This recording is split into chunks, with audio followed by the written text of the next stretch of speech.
नव नव audio video comedy live programme सबसे पहले देखबाक लेल हमर यूट्यूब चैनल मैथिली दबंग के लाल बटन दबा के सब्सक्राइब करू और घंटी के निशान के जरूर दबाओ। आहे दुर्गा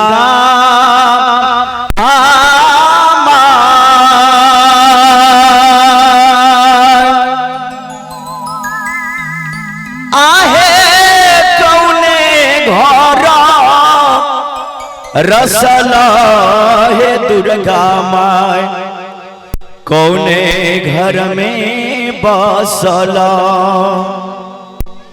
कौने घर में लेला बीसा रामुआन हे दुर्गा माहिया। बोले दुर्गा मैया की जय। आहे दुर्गा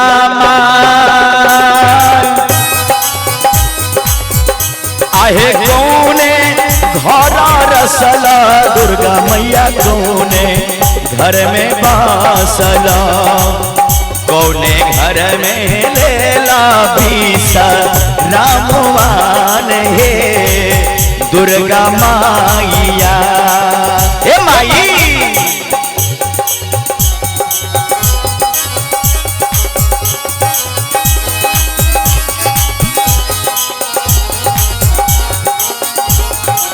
बहुत बढ़िया।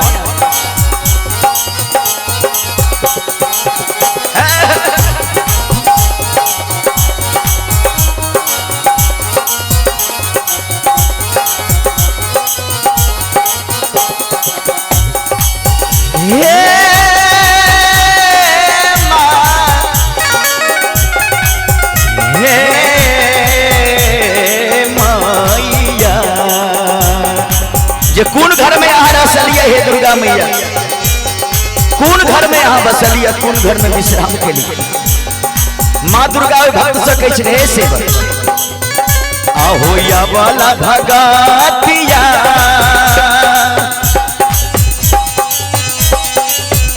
आहो मुनहर घर रसलों से बतिया धर्मा घर में रसलों सेवक घर में ले लो बीस रामवान हो अवला दुलारुआ।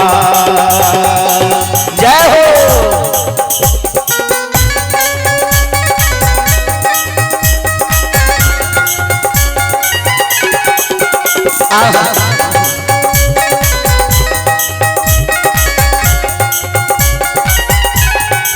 अब हे माई आवन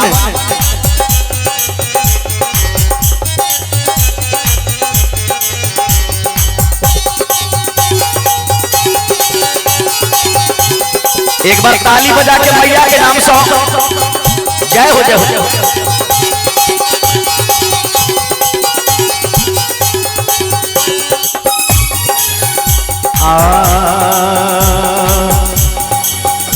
आहे दुर्गा माइया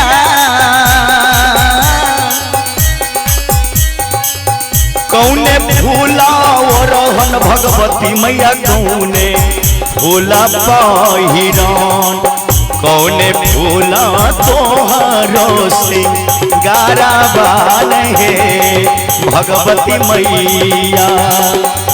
आहे भगवती मैया हे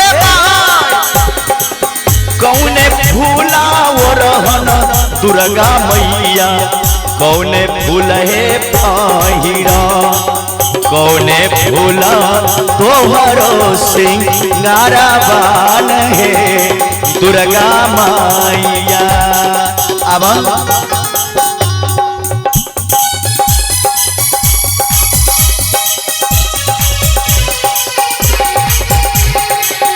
जय हो।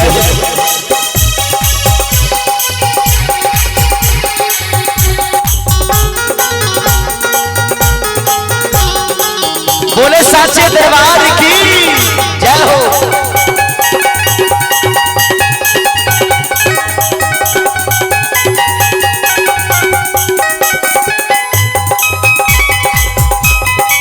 माँ भगवती कोई सेवक से कैसे हो दिला ओ भक्तराज आहो दुलारा से बागबा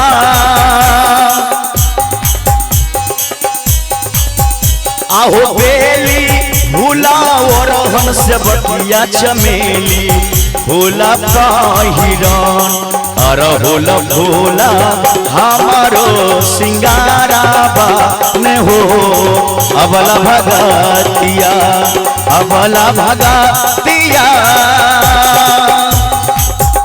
आहो बेली भूला और हंस बतिया चमेली भोला हिरण अरहुल भोला हमारो से गाराबान हो अबला भगतिया दुलारा से बातिया बउआ भगतिया।